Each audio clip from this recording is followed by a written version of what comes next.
Hello, কোথায় তুমি? আমি তো হাসপাতালে। হসপিটালে? হসপিটালে কেন? আসলে মার শরীরটা কালকে রাত থেকে খুব খারাপ, মাকে নিয়ে এসেছি। মায়ের শরীর খারাপ? আর তুমি কোন হসপিটালে কখন গেছো কিছু তো আমাকে বলো না। মায়ের কি হয়েছে?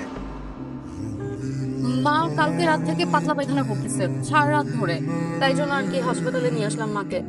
আচ্ছা, ডাক্তার ডাকতেছে, আমি তোমাকে একটু পরে কল দিই। আচ্ছা কোন হসপিটালে সেটা তো বলো। হ্যালো। তোমার স্বামীটা না আসলে একটা বড়, তুমি যা কও এগুলো তাই বিশ্বাস করে। বল দেখে তো তোমাকে বিশ্বাস করছি। প্রবাসীর বোন লোকে টাঙ্কি মেরে কি নিজের খুব চালাক ভাবতেছোস?